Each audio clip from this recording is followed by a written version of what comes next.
Assalamualaikum warahmatullahi wabarakatuh. Perkenalkan, saya Uswatun Hasanah, calon guru penggerak angkatan 6 kelas 64 dari kota Surabaya. Unit kerja saya adalah SMP Negeri 22 Surabaya. Yang saya hormati Ibu Yuniati Yusniar sebagai fasilitator saya dan juga Ibu Wahyuni sebagai guru pengajar praktik.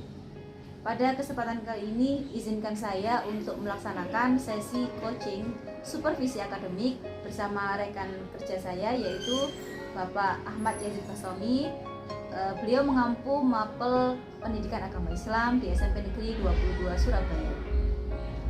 Kegiatan ini akan saya mulai dari sesi praobservasi.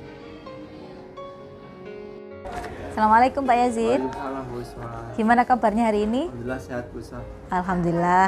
Senang sekali akhirnya bisa ngobrol ya Pak Yazid. Iya. Bu Usma gimana kabarnya? Alhamdulillah. Sehat. Sebenarnya dari kemarin ingin ketemu dengan Pak Yazid. Pak Yazid bilang terus kita banyak hal yang dilakukan sehingga baru bisa pagi ini Pak ya. Benar. Pak Yazid, kira-kira tujuan dari pertemuan kita hari ini apa ya? Saya mau konsultasi ini Bu. Kan karakternya anak di kelas itu kan macam-macam. Nggih. Nah, saya ada kesulitan ketika ingin menjelaskan materi pada anak-anak karena karakternya macam-macam, jadi nggak semuanya bisa menangkap materi dengan baik gitu.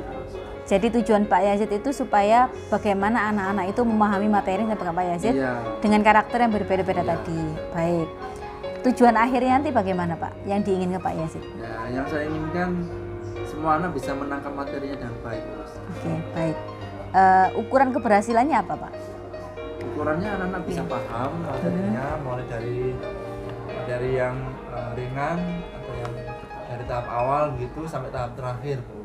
Baik. Rencananya Pak Yazid akan mengajarkan materi ini kapan Pak? Setelah ini, Bu.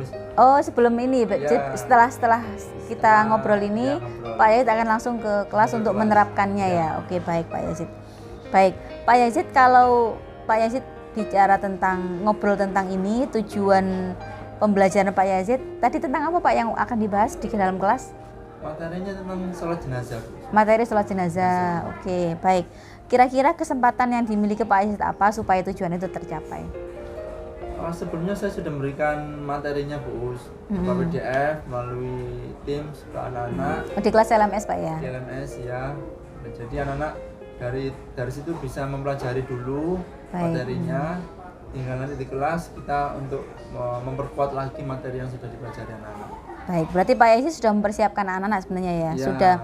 Jadi Pak Yazid punya anak-anak punya kesempatan untuk belajar lebih awal sebelum ada di kelas nanti setelah ini ya. Baik, dari skala 1 sampai 10 Pak Yazid, Pak Yazid sekarang berada di posisi apa? Kalau menurut saya ya mungkin 5, Bos. 5 ya? Oke. Karena belum menguasai anak-anak. Bagaimana ini ya kondisi nanti pada saat pembelajaran ya? Iya. Baik. Pak Yazid punya kekuatan apa dalam mencapai tujuan itu? Setelah Pak Yazid tahu kesempatan yang dimiliki Pak Yazid, kekuatan Pak Yazid apa kira-kira? Kalau yang saya analisa sendiri itu saya tahu bagaimana saya bisa mengetahui strategi pembelajarannya Yang pas buat anak-anak ya? buat anak-anak. Kemudian saya juga ada kesempatan masuk kelas, ada waktunya begitu. Kemudian penguasaan materi juga saya juga siap. Oke, baik Pak Yazid. Peluang yang bisa diambil Pak Yazid apa dari sisi siswa mungkin atau dari sarana prasarana? Peluangnya bisa diambil apa Pak? Yang saya bisa ambil itu di kelas ada LCD, Bu Iswan. Oke. Jadi bisa saya gunakan untuk nanti mungkin saya pakai video, Bu Iswan. Oh gitu. Jadi Pak Yazid punya peluang menggunakan sarana prasarana di kelas yang ada untuk menunjang pembelajaran Pak Yazid. Baik. Kira-kira ada hambatan nggak Pak dalam pelaksanaannya nanti? Kalau hambatan mungkin pertama itu memang karakternya anak-anak kan beda-beda, Bu. Jadi saya perlu menyesuaikan satu dan beberapa anak. Kemudian ada juga dari waktunya yang terbatas, Bu. Oke, berapa lama Pak waktunya untuk pembelajaran PAI itu Pak? Waktunya 3 jam pelajaran, tapi 3 kalau jam. dibuat Praktik? dalam tatap mukanya itu adalah 1,5 jam. 1,5 jam. Ya. Jadi Pak Yazid merasa waktunya kurang ya, hambatannya Ya, waktu, kemudian karakternya siswa ya. Ya, Baik, kira-kira Pak Yazid punya solusi enggak dari hambatan yang ada tadi itu? Kalau dari sisi waktu mungkin lebih saya akan memberikan kelonggaran waktu pada anak-anak untuk mempelajari materi yang sudah saya share di LMS, Bos. Oh seperti itu, jadi mereka bisa belajar di LMS juga, Ya, benar. belajar secara mandiri ya Pak Secara ya? mandiri. Oke, baik. Baik Pak Yazid, Eh, jika Pak Yazid sudah tahu solusinya, kemudian kesempatan yang dimiliki, maka Pak Yazid, saya ingin tahu rencana Pak Yazid bagaimana untuk mencapai tujuan itu dalam pembelajaran hari ini, Pak. Rencananya nanti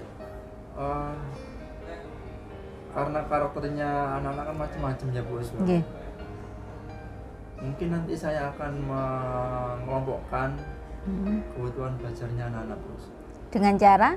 Jadi saya akan tanya pada mereka siapa yang gaya belajarnya dengan membaca itu ada berapa anak, yang gaya belajarnya sukanya menonton video itu berapa anak, yang sukanya dengan pergerakan itu berapa anak. Oke, jadi ada pemetaan kebutuhan belajar siswa ya Pak ya? Benar. Oke, adakah prioritas Pak Yazid? Prioritasnya nanti utamanya adalah mereka bisa mempraktekkan, Bos. Prioritasnya bisa praktek ya, anak-anak bisa paham praktek. setelah mempelajari materinya, mereka bisa praktek Ya. langsung ya Pak Yazid ya. Praktek. Oke, strateginya bagaimana Pak Yazid? Kalau untuk anak-anak Untuk yang prioritas suka membaca, suka menonton video, nanti akan saya tayangkan videonya Oke, tentang tata cara sholat jenazah. Oke. Kemudian pada anak-anak yang kinestetik begitu suka bergerak, langsung kita praktek ke masjid, Bos. Jadi Oh anak-anak- gitu, ya anak-anak ya. yang suka bergerak langsung praktek ke masjid, saya arahkan dari sana sekalian. Yang suka video tadi sama yang suka baca buku, saya arahkan ke masjid juga sambil sedapatnya mereka bisa mempraktekkan juga. Baik Pak Yazid. Untuk jangka waktunya Pak Yazid bagaimana? Jangka waktu rencana Pak Yazid itu mulai dari pembelajaran hingga selesai itu kira-kira butuh waktu berapa lama Pak? Kira-kira saya akan memperefektifkan waktu yang Ada. saya miliki. Yang 1,5 ada. jam tadi ya? 1,5 jam tadi itu Cukup Pak ya? mungkin nanti di kesempatan berikutnya, karena sekarang kan masih memetakan dulu, masih Oke, baik. ini dulu, baru kemudian berikutnya full untuk praktek pada anak. Oke, untuk ukuran keberhasilannya bagaimana Pak? Dari jangka waktu yang sudah diperhitungkan Pak Yazid tadi, ukuran keberhasilannya bagaimana? Ukurannya anak-anak pastinya juga melalui gaya belajarnya masing-masing, mereka bisa memahami materi tentang sholat jenazah. Oke. Kalau melihat Pak Yazid tadi menggunakan peluang untuk menggunakan video dan sebagainya, berarti ada unsur menerapkan pembelajaran berbasis tipek ya Pak ya? Iya. Teknologi dalam pembelajaran ya, baik. Pak Yazid, jika dalam kurun waktu 1,5 jam tadi ada gangguan misalnya, bagaimana Pak Yazid mengantisipasi gangguan itu? Hambatan yang ada mungkin terjadi selama 1,5 jam tadi. Ketika ada hambatan yang terjadi, tentunya nanti saya memesan pada anak-anak untuk Fokus mungkin. pertama berfokus, gitu ya, fokus. Kemudian yang sekiranya tidak ada kaitannya dengan materi pembelajaran bisa diabaikan sementara, gitu. Oke, baik. Sehingga 1 jam pelajaran bisa 1,5 jam itu bisa efektif dipergunakan untuk pelajaran saya. Mungkin tidak melihat pada gadget dan sebagainya bisa Pak ya, itu ya seperti tidak itu. fokus ke gadget. Biasanya muncul nggak hal seperti itu Pak di Ada, dalam kelas ya? Iya, biasanya ada. Yang jadi gangguan ya. Jadi Ya, benar. Pak Yazid akan mengembalikan fokus anak-anak Ya, seperti itu. benar, Baik. benar.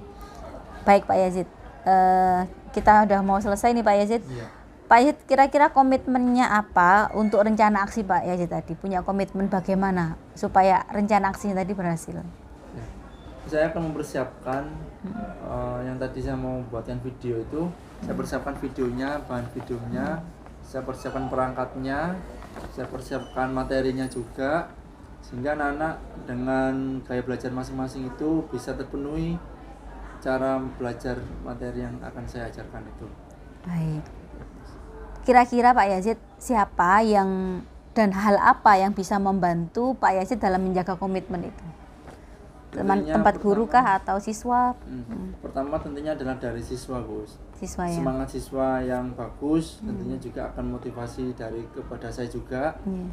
Kemudian dari guru-guru yang lain juga bisa saling support untuk bisa bagaimana materi yang diajarkan bisa ditangkap dengan baik oleh anak-anak. Di dalam hal ini guru sesama PAI ya Pak? Sesama PAI. Pendidikan Agama Islam ya sesama itu, jadi bisa saling sharing mungkin ya Pak ya? Sharing-sharing, betul. Oke. Pak Yazid, ini pertanyaan terakhir ya. Kira-kira tindak lanjut dari sesi coaching kita hari ini bagaimana Pak? Tindaklanjutnya nanti setelah ini kan masuk kelas, Bos. Iya. Mungkin nanti bisa langsung saya praktekkan. Oke. Dan mulai dari memetakan anak-anak tadi, kemudian memenuhi kebutuhan belajarnya anak-anak, langsung saya praktekkan. Dan pertemuan berikutnya kita dengan anak-anak akan langsung praktek sholat jenazahnya. Baik, jadi nanti setelah sesi coaching ini Pak Yazid langsung praktek, kemudian nanti mungkin kita akan ngobrol sedikit ya Pak pasca pembelajaran untuk mengetahui hasilnya. Iya. Apakah yang kita bicarakan pagi ini akan berhasil dalam pembelajaran Pak Yazid nanti. Baik, alhamdulillah Pak Yazid, sesi coaching ini telah berakhir. Semoga pembicaraan kita tadi bisa menjadi pencerahan bagi Pak Yazid, bagi saya, untuk pembelajaran yang lebih baik, untuk pemetaan kebutuhan belajar murid yang lebih berpihak pada siswa. Kegiatan coaching untuk supervisi akademik pada tahapan praobservasi bersama rekan guru saya Bapak Ahmad Yazid Bastomi. Setelah ini kami akan melaksanakan langsung menuju kelas untuk melaksanakan observasi kelas, untuk menyaksikan langsung observasi pada kelas Pak Yazid. Ya. Mari Pak, kita kelas Pak Yazid. Ya, mari Bu.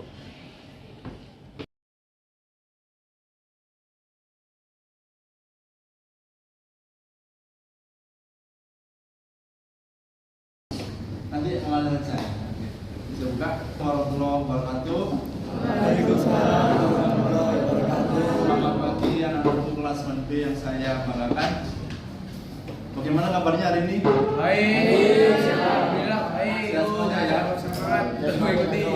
Apakah ada yang nggak masuk hari ini? Afid Semua. masuk semua. Oh, masuk semua. Sehat ya. Berarti kan perlu menjaga terus, tetap menjaga kesehatannya walaupun di masa-masa yang cuacanya ini sekarang sedang ekstrim hujannya ya. Baik. Anak-anak, kali ini kita akan lanjutkan pembahasan yang kemarin. Kemarin kita dibahas tentang apa yang akan kita praktekkan, yaitu tentang sholat ya. Kemarin ada sholat subuh dan juga sholat jenazah. Kali ini kita akan bahas tentang sholat jenazah. Tujuan pelajaran kita kali ini adalah bagaimana kalian nanti bisa mengetahui cara sholat jenazah mulai dari niat, takbir pertama, takbir kedua, takbir ketiga, 4, kemudian salam, sampai juga dengan doa jenazahnya. Oke. Baik, sebelum saya lanjutkan, saya mau tahu hobi kalian kira-kira apa aja? Ngaji. Dalam kategorinya pergerakan hobi itu ada yang suka melihat saja, biasanya membaca novel, kemudian baca buku gitu ya, kemudian nonton itu. Kemudian ada yang bergerak, hobinya semuanya bergerak, melihat olahraga, main atau keluyuran dan sebagainya gitu ya. Kemudian ada juga hobi yang dia sukanya melihat sesuatu yang audiovisual ya, dia suka yang menonton bioskop, nonton film dan sebagainya. Oke, nah kira-kira dari tiga kategori itu tadi, kalian masuk yang mana? Yang di sini yang mana? Saya kan bebas ya, kan anak-anak karakternya macam-macam. Yang sukanya hobinya jalan-jalan, yang estetik, jalan-jalan, bermain, olahraga, olahraga. 1, 2, 3, 4, 5, 6, 7, 8. Kaligrafi Pak. 12. Oke, terus enggak. Yang hobinya nonton video. Kayak Korea. saya nonton video. Saya 1, 2 banyak ya. Oke, turun. Yang nggak suka nonton video, Saya 1, 2, 3. Ya. Yang kemudian sukanya adalah kalian membaca buku. 1, 2, 3, 4, 5, 6. dihapus ya. Tadi ada kesimpulan bahwa kelas 9B yang sukanya olahraga, bergerak, belajar dengan cara bergerak itu ada 13 anak. Yang sukanya menonton audio visual itu ada 28 anak. Padahal anggota kelas ini ada 33 gitu ya. 36 Pak. Oke. Kemudian yang satu lagi juga baca buku ada 7 anak. Nah, maka nanti pembelajaran kita sesuaikan dengan gaya kalian. Yang sukanya bergerak, kita akan banyak bergerak. Yang sukanya nonton video, kita akan banyak nonton video. Yang sukanya baca buku, kita akan banyak literasi. Yang sukanya apa ya? Siap ya? Sebelum saya melanjutkan pembahasan ke materi inti, saya ada tayangan sekilas, bisa kalian perhatikan. Ini tentang apa dan juga apa yang sedang terjadi.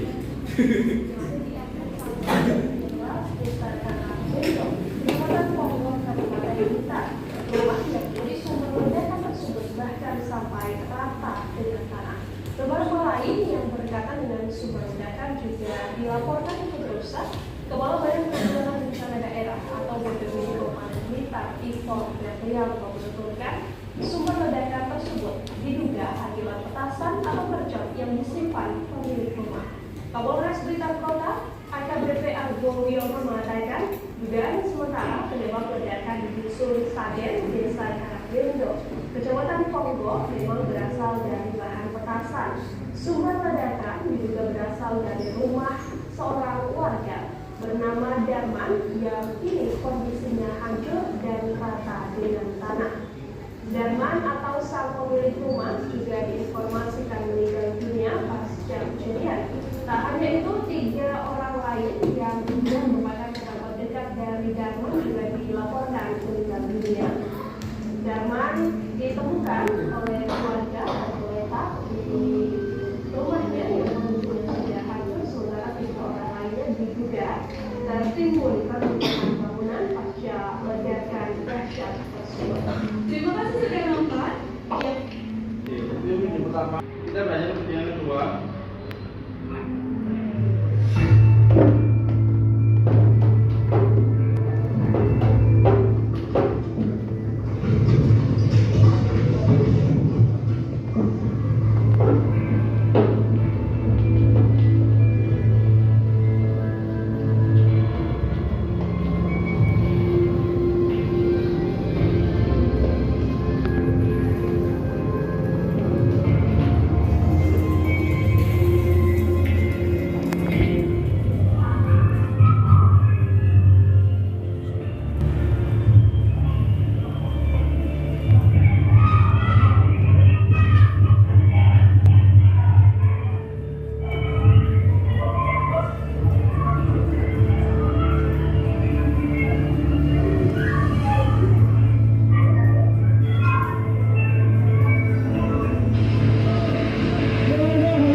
Baik, anak-anak, itu adalah 2 video yang saya tayangkan. Kira-kira apa yang ada di benak kalian tentang 2 video tersebut?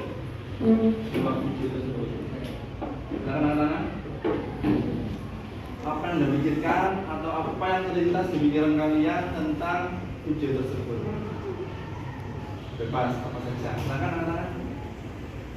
Ya, silakan. Adanya rasa prihatin dan juga ada beberapa korban yang berjatuhan. Ada korban berjatuhan, bagus. Yang lainnya, silakan.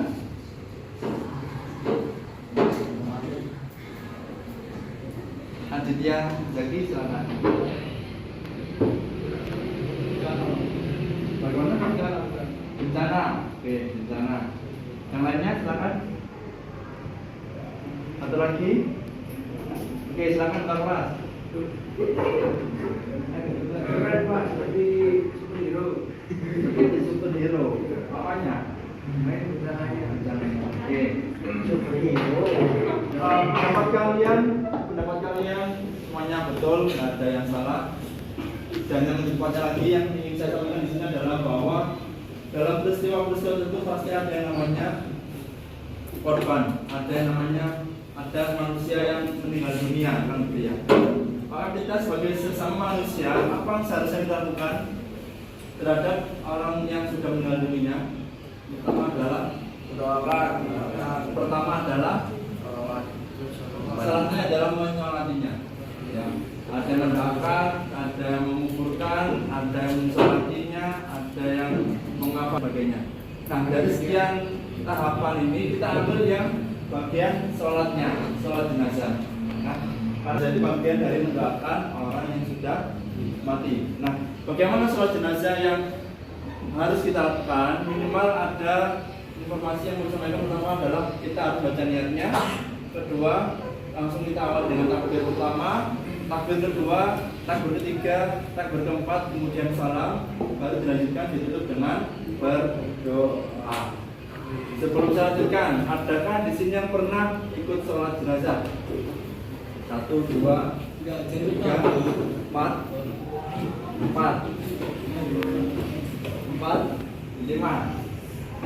6, 7, 8, 9. Oke, bagus ya. Berarti kan dapat jenazah ya. Bagus ya. Nah, sekarang saya akan putarkan lagi cara-cara sholat jenazah.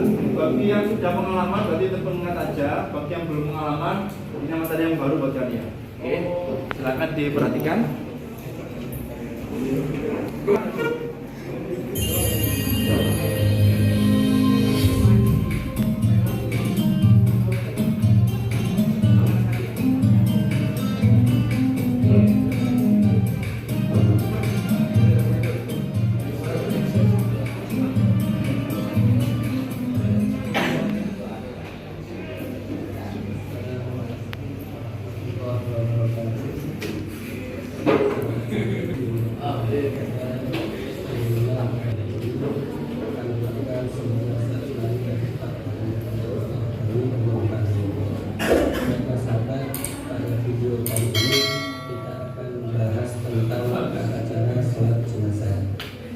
Sebelum kita memulai sholat jenazah, maka kita perlu untuk memperhatikan posisi imam pada sholat jenazah laki-laki dan sholat jenazah perempuan. Apabila jenazah yang disolati adalah laki-laki, maka posisi imam berada sejajar dengan kepala jenazah. Kemudian apabila jenazahnya adalah perempuan, maka posisi imam berada pada perut jenazah sejajar dengan perut. Jadi itu adalah perbedaan posisi imam pada sholat jenazah laki-laki dan sholat jenazah perempuan.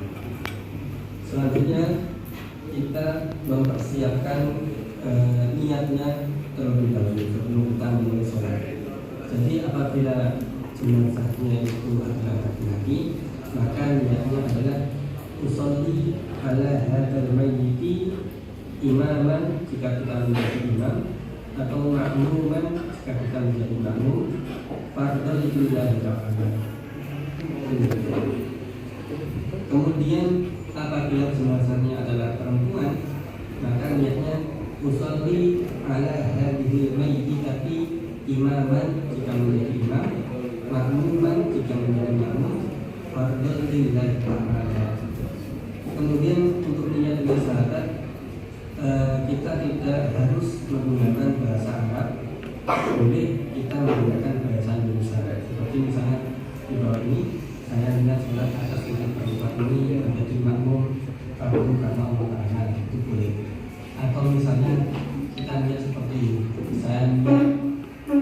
mensolati jenazah yang akan di depan saya fardu atau mutlakan itu juga boleh. Kemudian setelah kita mempersiapkan niat, kita memulai untuk takbiratul ihram. Allahu Akbar sambil kita mengangkat tangan. Nah, perlu diketahui sahabat bahwasanya ketika kita takbiratul ihram, maka mulut kita mengucapkan takbir Allahu Akbar, akan tetapi hati kita menghadirkan niat yang sudah kita siapkan tadi. Jadi ketika mulut mengucap takbir Allahu Akbar, hati itu menghadirkan niat sholat jenazah yang sudah kita bahas sebelumnya. Kemudian setelah kita takbir yang pertama, kita membaca surat Al-Fatihah. Bismillahirrahmanirrahim. Alhamdulillahirabbil alamin. Arrahmanirrahim. Maliki yaumiddin. Iyyaka na'budu wa iyyaka nasta'in. Ihdinas siratal mustaqim. Siratal ladzina an'amta 'alaihim ghairil maghdubi 'alaihim waladdallin. Amin. Kemudian setelah selesai membaca surat Al-Fatihah, kita takbir yang kedua. Allahu Akbar sambil mengangkat kedua tangan. Setelah itu, setelah takbir yang kedua kita membaca sholawat. Allahumma sholli ala sayyidina Muhammad wa ala ali sayyidina Muhammad kama shallaita ala sayyidina Ibrahim wa ala ali sayyidina Ibrahim wa barik ala sayyidina Muhammad wa ala ali sayyidina Muhammad kama barakta ala sayyidina Ibrahim wa ala ali sayyidina Ibrahim fil alamin innaka Hamidum Majid. Nah, sahabat, untuk sholawat ini misalnya terlalu panjang, maka boleh kita meringkas untuk sampai di sini saja. Jadi cukup misalnya Allahumma sholli ala sayyidina Muhammad wa ala ali sayyidina Muhammad, sampai sini saja itu sudah cukup. Tapi seandainya kita hafal, maka alangkah lebih bagus jika kita teruskan sampai akhir. Kemudian setelah selesai membaca sholawat, kita takbir yang ketiga sambil mengangkat kedua tangan. Allahu Akbar. Selanjutnya setelah kita takbir yang ketiga, kita membaca doa. Ini dibedakan antara doa untuk mayat laki-laki dan mayat perempuan. Jika mayatnya adalah laki-laki, maka doanya Allahumma ighfir lahu warhamhu wa'afihi wa'fu anhu. Itu jika jenazahnya laki-laki. Sedangkan jika jenazahnya adalah perempuan, maka doanya Allahumma ighfir laha warhamha wa'afiha wa'anha. Kemudian kita membaca doa, kita takbir yang keempat. Allahu Akbar. Setelah itu kita membaca doa lagi. Jika jenazahnya laki-laki, kita baca doanya Allahumma la tahrimna ajrahu wa la taftinna ba'dahu waghfir lana wa lahu. Kemudian jika jenazahnya perempuan, maka kita membaca doanya Allahumma la tahrimna ajraha wa la taftinna ba'daha waghfir lana wa laha. Kemudian sahabat, perlu kita ketahui bahwasanya membaca doa ini, artinya doa yang setelah takbir yang keempat, ini hukumnya adalah sunnah. Jadi misalnya sahabat tidak membaca doa yang ini setelah takbir yang keempat ini, maka sholat jenazahnya adalah sah. Kemudian setelah kita membaca doa, kita kemudian salam dua kali sambil mengangkat tangan, kemudian salam kedua mengangkat kaki. Assalamualaikum warahmatullahi wabarakatuh. Assalamualaikum warahmatullahi wabarakatuh. Jadi setelah kita salam, itu artinya kita sudah selesai melaksanakan sholat jenazah. Demikian sahabat, video kita kali ini semoga bisa bermanfaat bagi kita semua. Baik anak, jadi dari contoh bagaimana cara tahapan-tahapan melaksanakan sholat jenazah atau sholat mayit, ya. Dari video tadi, bagi kalian yang suka membaca buku sudah juga bisa membaca dari sini. Bagi kalian yang suka menonton juga bisa mempelajarinya dari sini. Bagi kalian yang suka hobinya bergerak, olahraga macam-macam, maka cara Siap ya? Siap. Sampai sini ada pertanyaan anak-anak? Ada pertanyaan? Nah, oke. Kalau sudah cukup, maka saya cukupkan. Setelah ini kita praktek ke masjid. Dari depan, pertemuan berikutnya kita akan membahas bab berikutnya, yaitu tentang cara penyembelihan hewan. Oke, kalau nggak ada pertanyaan, kita tutup dengan bacaan doa bersama. Subhanakallahumma wa bihamdika, asyhadu an la ilaha illa anta, astaghfiruka wa atubu ilaik. Terima kasih dari saya. Selamat pagi. Assalamualaikum warahmatullahi wabarakatuh.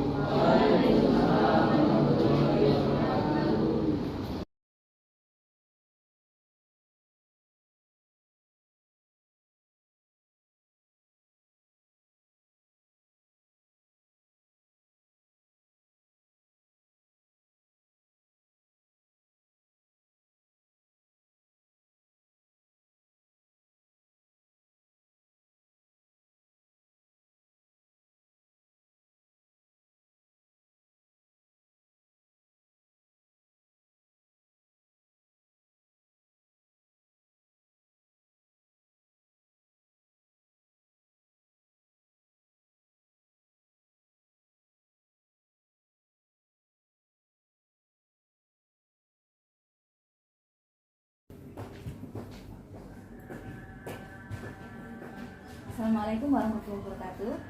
Waalaikumsalam.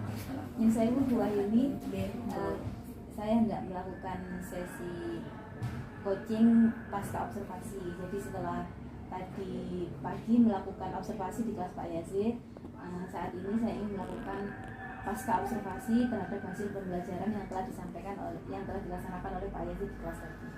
Mohon izin Bu Wahyuni. Baik, Pak Yazid. Ya, Bu. Bagaimana tadi hasil dari proses pembelajarannya? Tadi terlihat sangat ini Pak ya, sangat menyenangkan kelasnya. Anak-anak sangat menikmati, Pak Yazid juga bisa mengontrol kelas dengan sangat baik, menggunakan berbagai macam media. Kemudian anak-anak itu seperti sesuai dengan minat mereka mengikuti pembelajaran tadi yang disampaikan oleh Pak Yazid.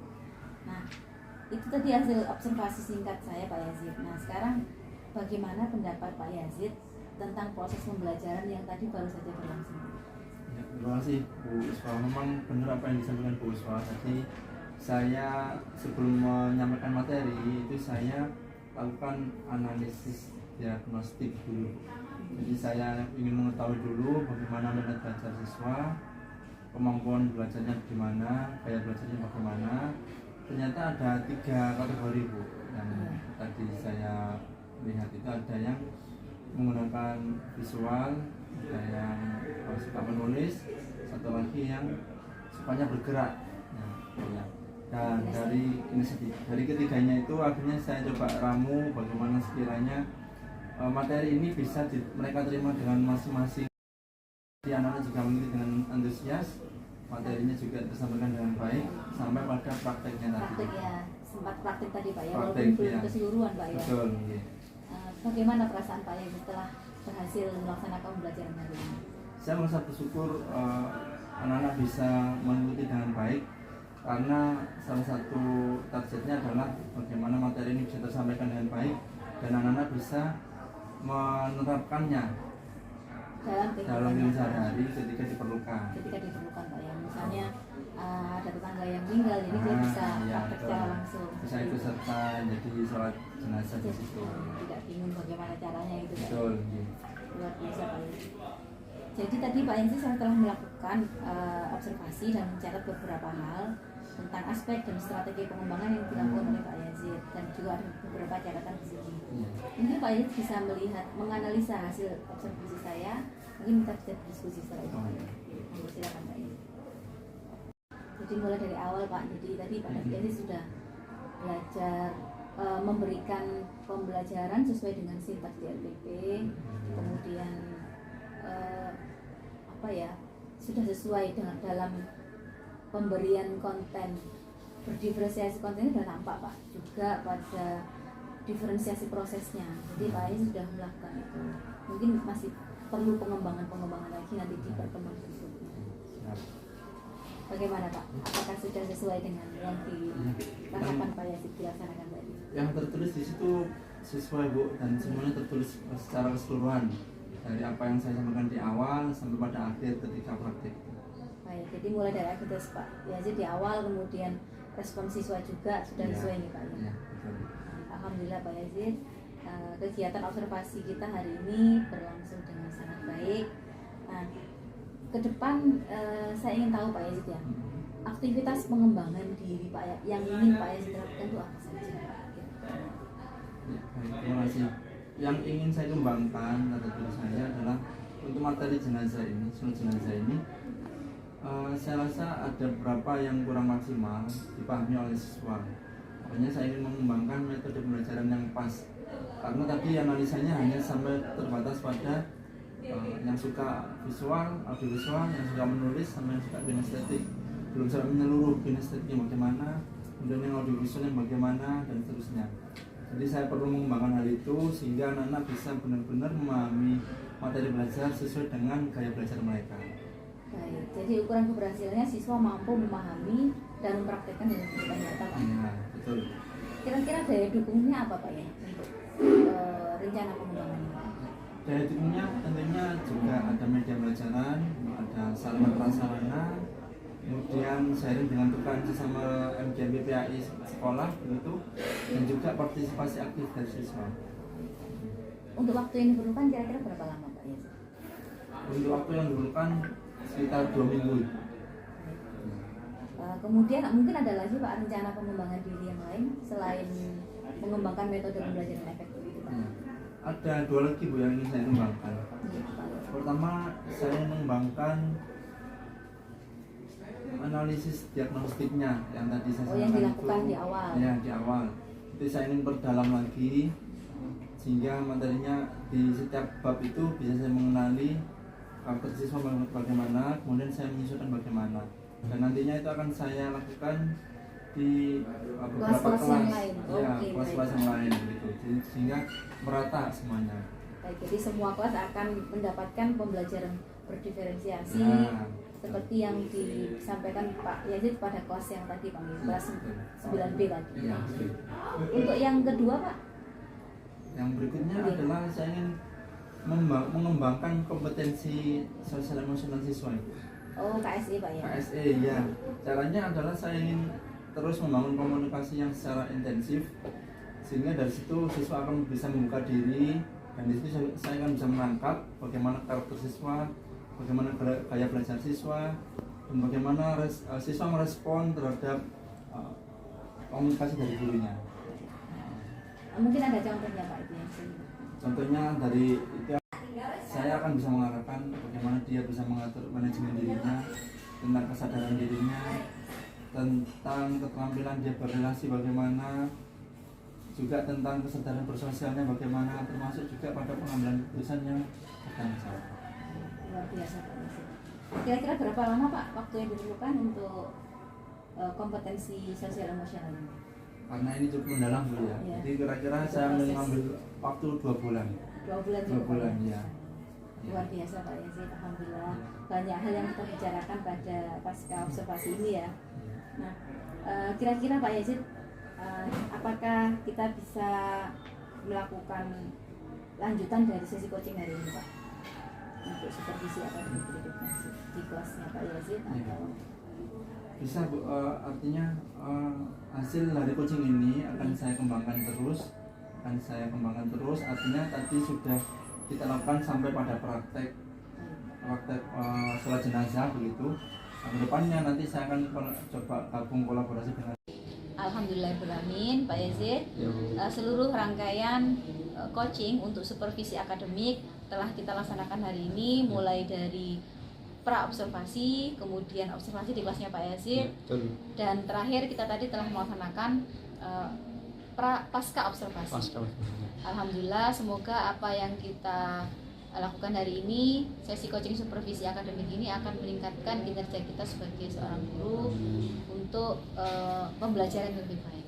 Saya juga terima kasih banyak Bu Uswa sudah mendampingi saya, bisa ikut membantu memecahkan apa menjadi problematika di kelas bagi saya, sehingga saya bisa menerapkan pembelajaran yang lebih efektif pada anak-anak dan juga tentunya lebih efisien juga. Terima kasih. Sama-sama Pak. Sampai ketemu lagi Pak di lain kesempatan. Ya.